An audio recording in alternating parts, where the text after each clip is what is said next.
Assalamualaikum warahmatullahi wabarakatuh. Bismillahirrahmanirrahim. Alhamdulillahirabbil alamin. Allahumma shalli ala sayyidina Muhammad wa ala alihi wa sahbihi ajma'in. Amma ba'd.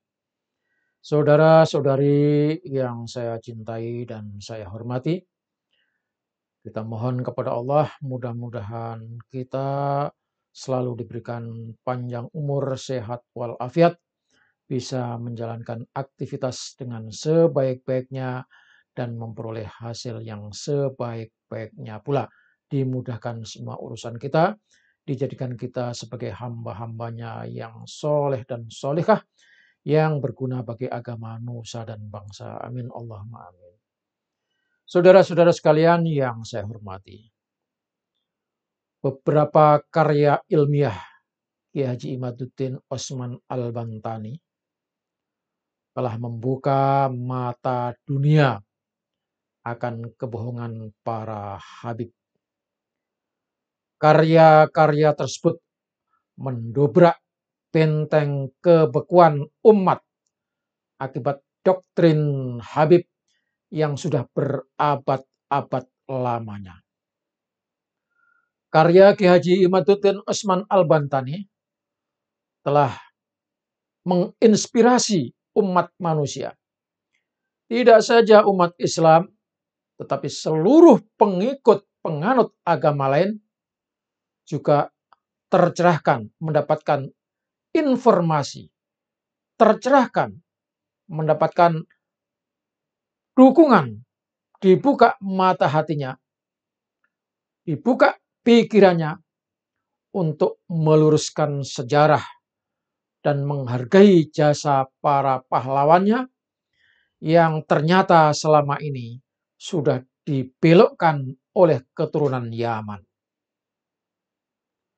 Banyak para pahlawan yang diba'alawikan, sehingga generasi muda sangat berbahaya jika tidak segera diberitahukan akan kebohongan para habib yang ada di Indonesia ini. Karena itu pada tempatnya, jika komunitas netizen Nusantara memberikan penghargaan dan menetapkan Kiai Haji Imaduddin Osman Al-Bantani sebagai tokoh Man of the Year, tokoh berpengaruh di tahun 2023. Penghargaan dan penobatan Kiai Haji Imaduddin Osman Al-Bantani sebagai tokoh berpengaruh tahun 2023 ini didasarkan satu, Kiai Haji Imaduddin Osman Al-Bantani telah mendobrak kejumudan dan kemapanan para kiai agar mau banyak membaca lagi karya-karya baru, buku-buku baru, penemuan-penemuan baru, seiring dengan berkembangnya ilmu pengetahuan dan teknologi. Kiai-kiai yang sudah mapan itu tidak cukup hanya husnudzon terhadap para habib, tetapi harus menembus hakul yakin. Harus yakin, karena husnudzon terus-menerus itu tidak sampai kepada yang sesungguhnya, yang hakikatnya.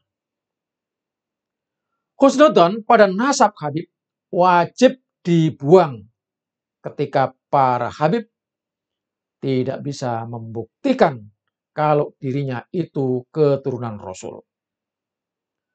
Justru bukti konkret yang sangat kuat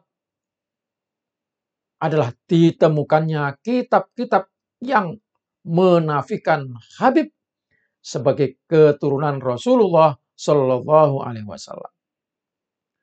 Dan bahkan tes DNA sudah banyak sampelnya kalau Habib itu keturunan Yahudi, Askenazi, bukan keturunan Arab, bukan keturunan Rasulullah Shallallahu Alaihi Wasallam. Yang kedua, Kiai Haji Imaduddin Osman Al-Bantani dinyatakan sebagai mujaddid, pemikir abad 21 yang mengawali aktivitasnya dengan mencermati kelakuan para habib imigran Yaman. Kemudian dilanjutkan dengan penelitian dan kajian pustaka, juga kajian sejarah.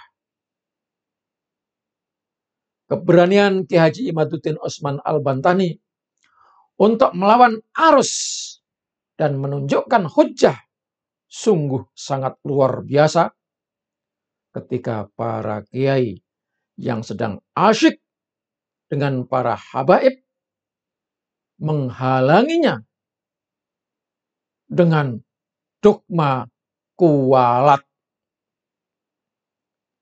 Ketiga, Kiai Haji Imaduddin Osman Al-Bantani dengan ijtihadnya membuka dan menyemburkan pikiran umat dan generasi muda untuk menyintai bangsanya dan leluhur tanah airnya. Umat dan generasi muda menjadi melek, terbuka.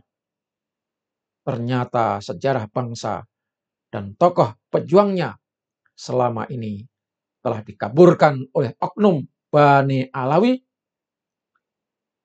dan menjadikan para leluhur itu dinisbatkan menjadi bangsa Yaman, bukan lagi bangsa Nusantara. Keempat, Kiai Haji Imaduddin Osman Al-Bantani menyadarkan jutaan umat manusia akan kekeliruannya selama ini. Umat yang sudah didoktrin oleh para habib dan siap menjadi budak para habib sekian lama, sekian abad lamanya, saat ini mulai menyadari kebodohannya, menyadari kekeliruannya selama ini karena mengagung-agungkan habaib, patuh, tunduk kepada habaib, mengikuti apa maunya habib. Saat ini umat bangkit dan tidak mau dikadali untuk yang kedua kalinya. Umat lebih menyintai dan hormat kepada ulama-ulama dan kiai-kiai Nusantara bangsanya sendiri. Yang kelima, Kiai Haji Imaduddin Osman Al-Bantani telah memporak-porandakan hegemoni habib yang merasa sebagai warga kelas atas, dan itu berlaku sudah sejak lama. Para habib melakukan pendawiran atas nama agama dan memaksa umat atas nama Rasulullah, cucu Rasulullah Shallallahu Alaihi Wasallam. Dengan alasan-alasan tersebutlah maka layak dan bahkan harus diberikan penghargaan kepada Kiai Haji Imaduddin Osman Al-Bantani, yakni beliau adalah tokoh inspiratif, tokoh yang berpengaruh besar di tahun 2023, utamanya kepada umat Islam dan generasi umat Islam yang selama ini tertutup mata hatinya, tertutup dari informasi kalau para habib itu adalah orang-orang yang tukang ngapusi. Demikian, semoga Allah Subhanahu wa Ta'ala memberikan kekuatan dan kemampuan kepada Kiai Haji Imaduddin Osman Al-Bantani untuk terus berjuang. Karena negeri ini membutuhkan orang-orang semacam Kiai Haji Imaduddin Osman Al-Bantani yang berani mendobrak, berani melawan tradisi yang selama ini berlaku, khususnya di kalangan Nahdlatul Ulama. Generasi muda harus membaca. Tidak cukup hanya mendengar apa kata pendahulunya. boleh mendengar kata pendahulunya, tapi dilanjutkan dengan penelusuran dan pencarian apa benar yang dikatakan oleh pendahulu itu. Kalau tidak benar, harus diluruskan. Wallahul muwaffiq ila aqwamit thoriq.